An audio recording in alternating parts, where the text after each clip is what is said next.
Good morning, Lawrence. You can unmute yourself. Just wanted to start by saying it's so good to have you in the church here in Oxford, that through all of your travels, finally you've ended up landing in our church, and we're so blessed. It's been so good to have you working with kids and working with English lessons and in other ways too, volunteering all over the place, and we really appreciate that. Really appreciate having you as a brother as well. I've been on walks and prayer walks with you in the past, and yeah, just really appreciate having you around. How long have you been with us in Oxford, and why did you come to Oxford? Well, bless you all. It's a real blessing. I don't know what I'd do without this church. It's really special, and it's an encouragement every time I meet with you guys, with everyone. Why did I come to Oxford? Because I got a job as a mechanical engineer in a very impressive company. No, it's a nice company on the Botley estate near the King Centre. So that's where I've been working for the last 2 years, or year and a half. Yeah. That's great. And where were you originally, or where were you born at least? Let's start from there. Go on. Yeah. So I was born in Camden, North London. Yeah, that's it. And I lived there for about 6 months, and I can claim I'm a Londoner when I want to, but that's about it. So I never knew that fact, and I've now understood, if you're from North London, why you might be an Arsenal fan. Yeah, that's it. 100%. I see. That makes sense now. That's great. And you haven't just been in the UK, as I alluded to before, but you've been traveling quite a bit through your lifetime. Could you give us a little bit of a list of the places that you've lived in, not visited, but lived in? Yeah, sure. I was going to I could show you actually on a map, like all the places that I've lived in. Good idea. Yeah. I'll just share with you on the screen now. These are some of the places that I've lived in. So like, there's a little map that you can color in, like, so Argentina, for example, and the greens are places I've just been to. So like America, I've lived in England, and then Russia, Georgia, and most of my time was spent also in you see that's Afghanistan, and then there's Tajikistan in the middle there. There's two small-ish yellow countries or orange countries, and then also Japan as well on the end there. And that's my travels. Yeah, all my life I've been flip-flopping between all these countries. So yeah. And you've visited the countries that were in green on that map. Yeah, that's right. And there have been some interesting experiences. So I suppose, if timeline wise, I moved to Argentina when I was about 1 year old and lived there for a year or two. Then I moved to Central Asia and lived there for about 4 years. Then I moved to Russia for 4 years. Then I moved to Japan for 5 years. And then through all that time, every summer for about 4 or 5 months, we would go to Central Asia, my family and I, and so through Afghanistan, Pakistan, other countries, Tajikistan, all the stans. Yeah. Wow. So where were you based when you used to go to those countries? Sorry. Everywhere. So like Russia, from every single country, from Russia or from Japan, from Argentina, we'd go there every summer. Wow. Yeah. It's an interesting place. I'll show you. Shall I show you what Afghanistan looks like? Maybe it's a bit hard to imagine what it looks like. Because I think even for me, it's a bit hard to explain what it's like. But that's a picture of Afghanistan and Tajikistan. So it's like a desert with mountains basically. And if there wasn't water, there's no green. It's like a desert basically. But up on the hill, higher up, these mountains are like maybe 5,000 meters. So this is quite high. Even at this level, maybe we're at 2,500 meters, maybe 3. You start to feel it when you're running. You kind of get out of breath a bit. Yeah, a bit quicker, definitely a lot quicker. But yeah, it's an interesting place. I think God gave us a love for this place, my family and I. Yeah, it's pretty interesting. And I'll see if I can find any other pictures of it. Let's see. That's me and my sister. When we first moved to Tajikistan, there was a war going on. There was like a civil war. The Russians had just moved out with the Soviet Union had ended in 1990. Well, they moved out of Tajikistan in 1995. My parents went there in 1996. And so you could see they were like just blowing out tanks around. But I thought it was good fun. It was quite a nice photo opportunity for me and my sister there. And then this is what the roads are like. My nightmares are still made up of the experiences of these roads. The roads are kind of like cut into the side of the mountains, and they're either single track or very, very, very narrow. Whenever you meet another car, you have to kind of reverse back and try and just about not fall over the edge, because you may not see it so clearly, but there's a drop of about 1,000 meters, and there always is. There's always such a strong drop on one side, you know. And oh my goodness, if you ever suffer with car sickness, you should try a bit of like going along these roads, because it cures you. Now, I've never had car sickness ever. Like even on the bumpiest plane rides or anything like that, I don't feel sick, because I had 16 hours sometimes a day of doing this. You just try and go from one place on the map to the other. Like it would be a short, maybe 60 kilometers, but because you're traveling so slowly over these really rough roads, it would take forever. And yeah, that's a cool story. One story was once we went up to the border with China and Tajikistan, and we got out of the jeeps. The driver left, and but the Chinese guards said, you can't come through. You know, it's only one-way traffic. Only the Chinese are coming through. So we were stuck at 4,500 meters. This is the highest I've ever been. This is proper altitude sickness. My mum was, you know, very ill, but it was all good. God's grace is amazing. But anyway, we the only way we could get back was in these trucks that were bringing in like food and toys from China back into Central Asia and probably into Europe. So we got to sit in the back of this truck. It was actually really comfy. It was like the Chinese guys, the truck drivers' beds were in there. So we sat on the bed, me and my mum in one, and my sister and my dad in another one. And the guy, they didn't speak any English at all. It was just a lot of like smiling and hi, thank you, thank you. That was really good fun. Yeah, it was actually really scary. If you think roads is narrow for a Jeep, on one of these things, it was, I don't know. I think I close my eyes sometimes, like, because you're going through like a little narrow bend and you're hoping that the trailer doesn't fall off the back or something like that. But yeah, that was good fun. And then that's what the kitchens are like in Tajikistan. That's a mod con. All the mod cons you got there. You got your kettle. Well, that's like a pan over some fire. But do you know what? There's a real disadvantage to food in Tajikistan. Basically, because it's quite deserty, the thing that they use for cooking burning anything is cow dung. Now, I wonder if anyone can think of a disadvantage of cooking with cow dung.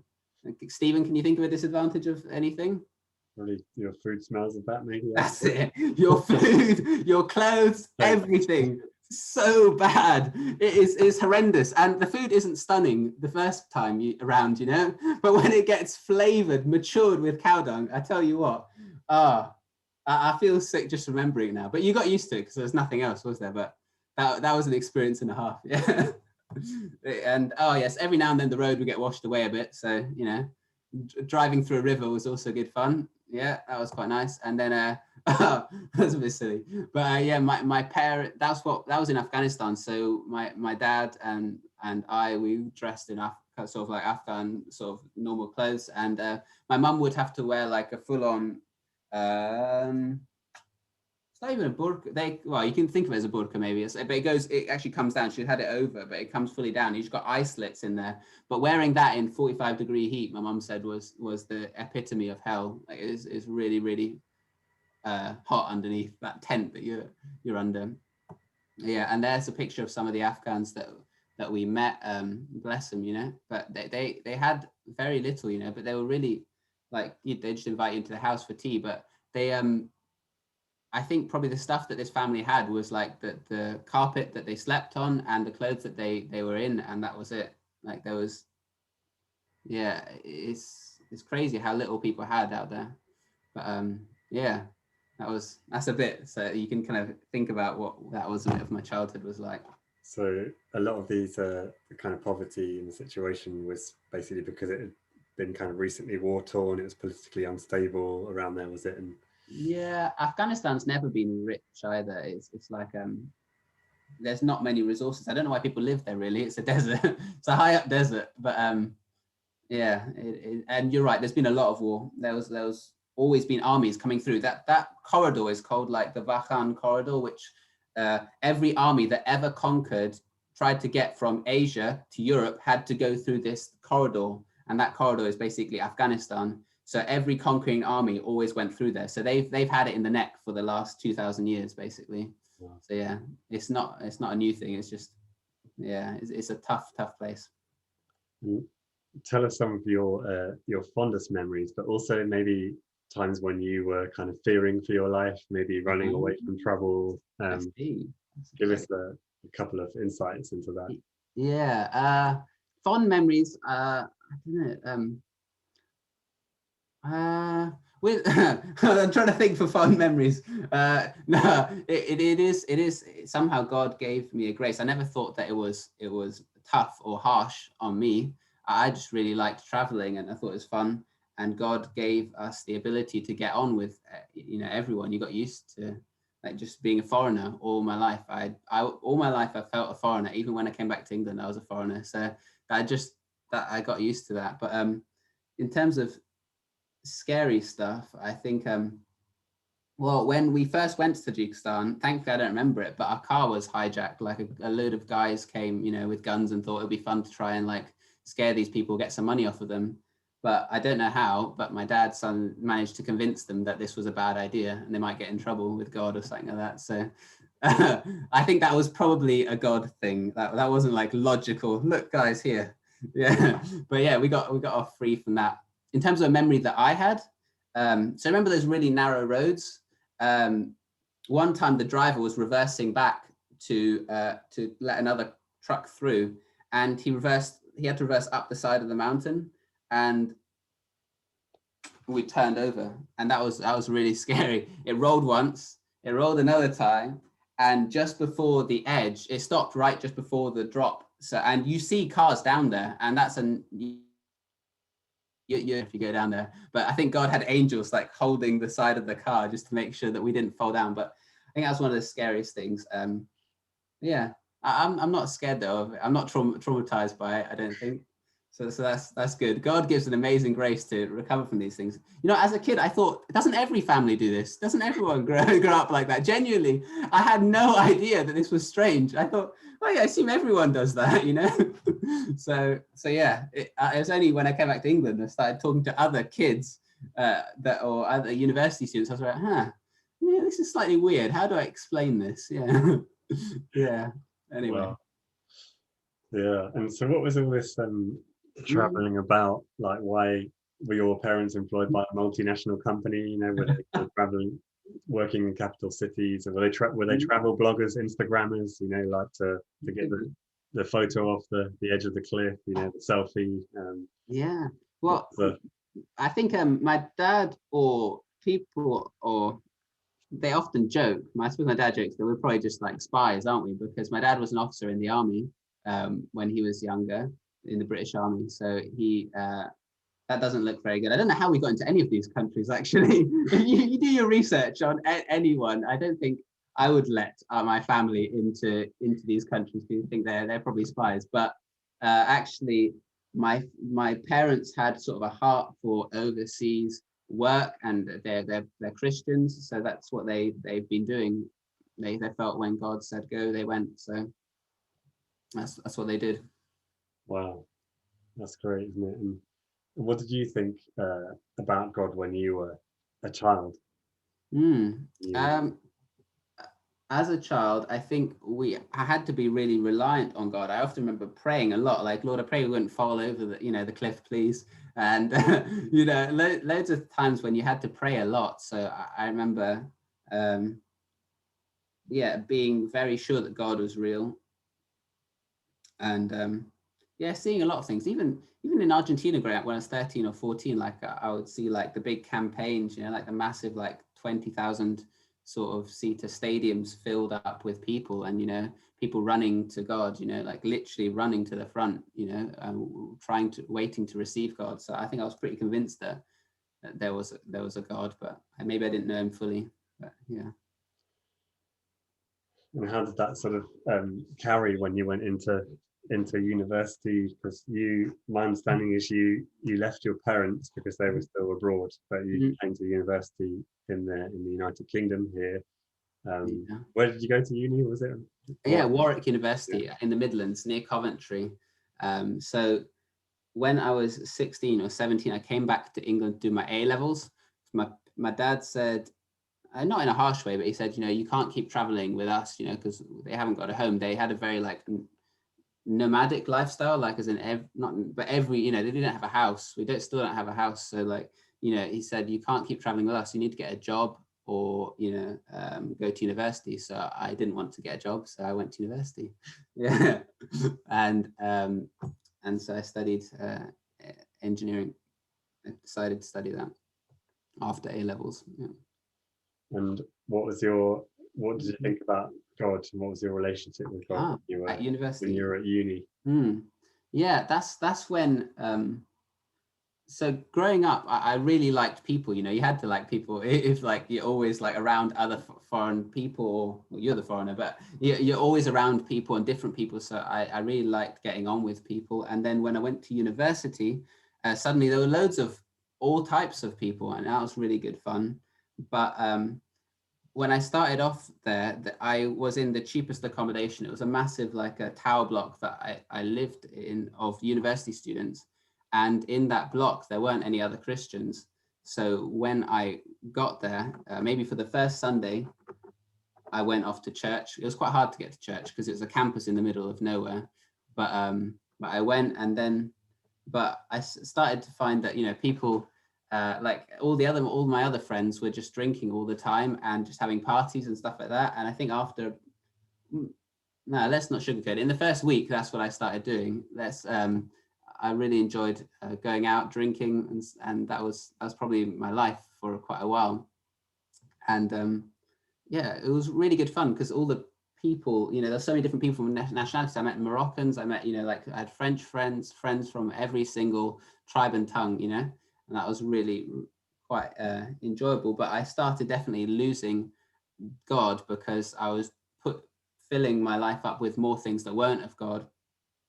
And then when I was after about a term, I was quite behind on my work because I'd been to maybe about 10% of lectures. I was suddenly really nervous. I was getting quite a lot of anxiety about how little work I'd actually done for my engineering degree. You couldn't have called me an engineer at all. I'd completely neglected that side. And so I started meeting up with a few friends who were really into smoking weed. And that was really great because it's not great, but it was really great because it made you forget about all the work that you had backed up. And so when you just had some anxiety, you'd just do that, and that would help it go away for a bit.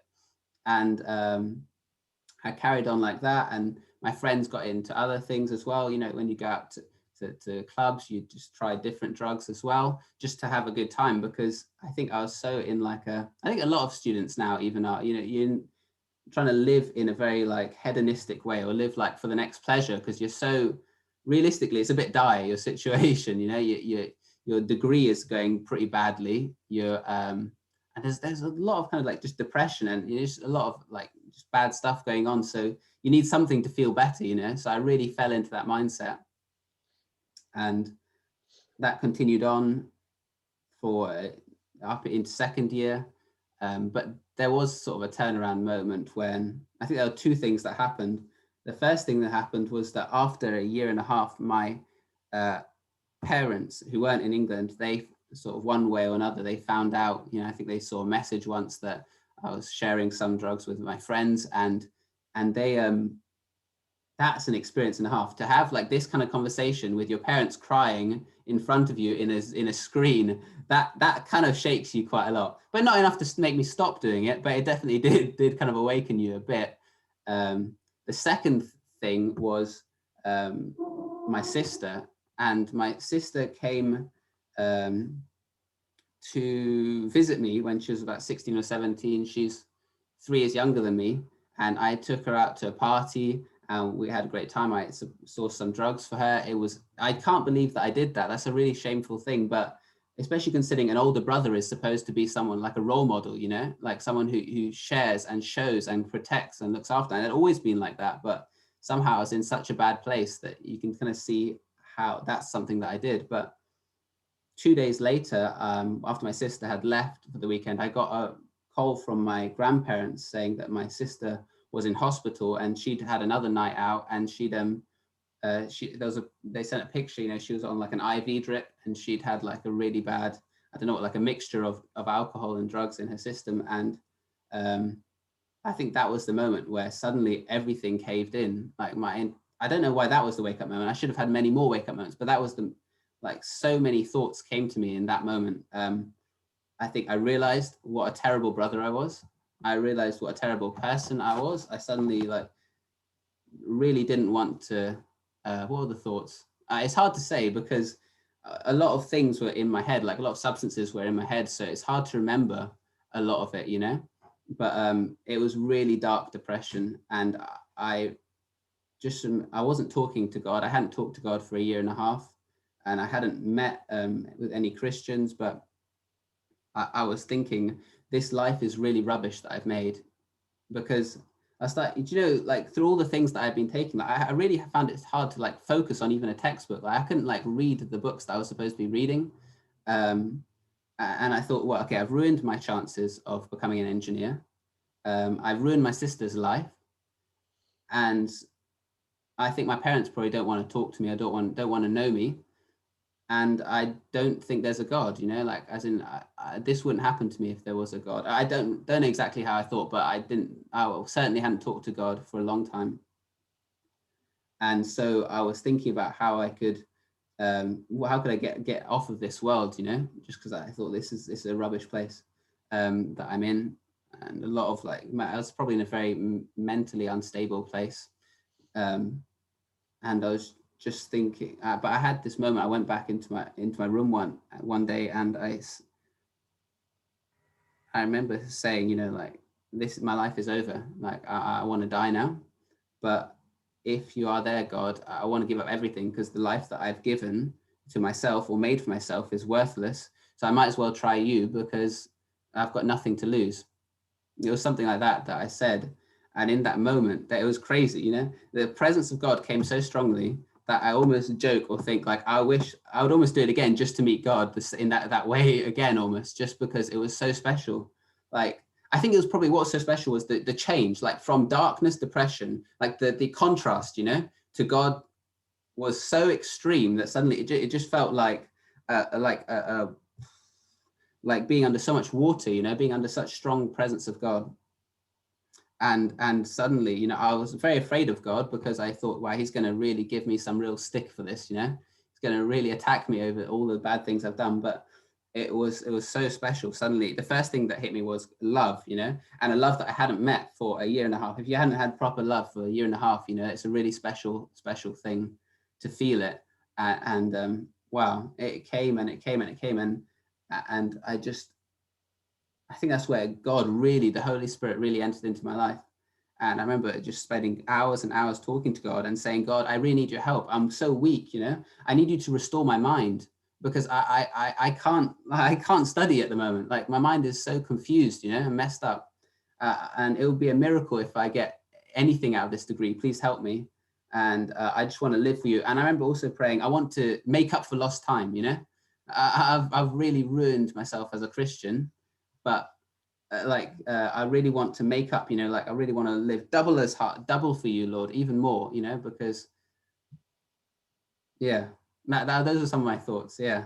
But it was a special journey. I think I was really weakened from it, you know, but in that weakness, God can do powerful things, because I think whatever weakness we have, it means that we have to rely on God. So in my studies, I couldn't rely on myself, so I had to rely on God. And incredibly, I don't know how, at the end of that year, I got a good grade. I got a first. How did that happen? I hadn't studied for a year and a half. I hadn't been to lectures for a year and a half. How did that work? So that was a sign that God was like, you know, I make all things new. You know, I make all things new. There's no point of no return for me from, you know, for anyone. There's no point of no return. And when you rely on me, so much better things happen than when you rely on yourself. So that was really special. I suppose that's why Paul says, you know, consider it pure joy when you go through all kinds of trials and tribulations, you know. I mean, he talks about faith, and I didn't have faith, but, you know, really, just trials and difficulties mean that you have to rely on God, and that's the greatest thing. So I'm really scared to pray this prayer, but I'm starting thinking I should pray. It's like, Lord, please weaken me more, you know, because that's a really scary prayer to pray, but I really do think it's an important prayer to pray, you know, Lord, because if I'm strong in one area, then I'm not going to do the best, you know. It's going to be an area of my life that I'm going to be relying on myself, and that doesn't work for me. I don't think it works for any of us, but yeah, so I've learned to rely on God, and I'm learning every day more and more. Wow. So praise God. Thanks. That's amazing. Lawrence, when I was maybe a teenager, maybe in my 20s, I'll be honest with you, I always used to think I wanted to have had a disaster period in my life because I saw people getting up and giving powerful testimonies, and I also thought I wanted to be able to say, I wanted it to be quite binary to say that I had a disaster period in my life and then God saved me, and that would kind of be proof that he'd worked in my life. And there are many reasons why I wanted to have had this prodigal son maybe experience. Would you recommend it to other people this morning? I think, I don't know, I think it's not my choice, it's God's choice. I wouldn't have wanted to go through it, but then again, like, I suppose that would make me feel very bad if I thought about that. So I just think, no, it's good, it's part of me, you know. But I think God has used it for great weakness, taken that great weakness and made it for good. I still have things that I'll be struggling with for a long time, you know, because of the things that I did, you know, or the sort of the scars that it's left me with, that maybe other people won't have. But everyone's got their own battles, you know. But I just think that these scars really help you to rely on God in those areas. So that's the best thing. That's what I have to conclude, you know. It's, yeah, you're right, we do kind of glorify the messy, gritty, kind of cool sort of testimony, but at the same time the devil uses it a lot against you. The devil condemns so much. Like, if I'm being really honest here, I'll say, like, my sister's still not a Christian, you know, and the devil attacks me so much about that. He said, like, look, this is what you did, Lawrence. But whenever you hear an argument like that, that's Satan. It's like ice cream flavor, Satan flavored. That thought right there is completely from the devil, and you have to know that. But it's really hard sometimes to ignore those thoughts, you know, those condemnation thoughts, like, you know, you've led your sister astray and she's still never going to come back to God. That's what the devil says. But yeah, that's condemnation. That's not God's voice. God's voice says, you know, I can make all things new. There's no point of no return. I am always with you. I use all things for the good. I use all things for good for those who love the Lord. That's it. Yeah, that's great. And what other words of you do a lot of work for the kingdom of God. Last spring you did Alpha Online, and you're working with kids now. You're also helping with the English lessons and other ways too. And what's your word of encouragement for people to engage in the kingdom of God? What words or general words of encouragement on your heart for the church to pursue God? What have you got to say this morning about that? I think there were two things when I was praying about this. The first thing was about, you know, Peter and the boat, you know, like where Jesus said, come out onto the water, you know, and the being on the water is, none of us can walk on water, but that's a place where we have to rely completely on God. And sometimes we're forced out onto the water, but sometimes we need to choose to step out onto the water and go into deeper and deeper water. And that is really important, to be in that state constantly of, you know, Lord, I want more. I want to go where I can't rely on myself. And that's a really important thing to constantly be doing, because that's when we grow, you know. I think often we're forced onto, we are forced often onto the water rather than we step. I personally don't step out onto the water very often, but you know, that's a really special place, that thing to happen, to be forced. And if it doesn't happen, just constantly please be saying, Lord, please take me out onto the water, you know, I need that, Lord God, because that's when we're really living, you know. To live is Christ and to die is gain. It's complete. It's all in Jesus. The life that I have now is so much better with God. The more and more I give up, the deeper and deeper I go into new waters where I can't stand. The more blessing I receive, the more happier I am. The greater I feel, you know, the greater I can be used by God, and that's just such a blessing, you know. And the other thought I was thinking about was, like, you know, if our lives, we're directly connected to God, you know, there's like a mains, like a tap, you know, like a pipe system from God coming down from heaven straight to each one of us, you know, like an umbilical cord, you know. But it's kind of like a tap, how much we let through, you know, like how much do you want your tap on, you know? Do you want it on a little bit? you want it medium, or do you want it full blast? You know, this is what God was saying. You know, like, you know, and I pray in my life and for your lives that, you know, your answer to God when he says, how on do you want the tap? You say, I want it full on, Lord God. I really want it full on. I really want to be in the full on mode all the time. And I think trials and difficulties make us want to do that more and make us want to be fully on for God. But Lord, I want to be fully on for you in Jesus' name. Yeah. Thank you, Lord. Thank you, Lawrence.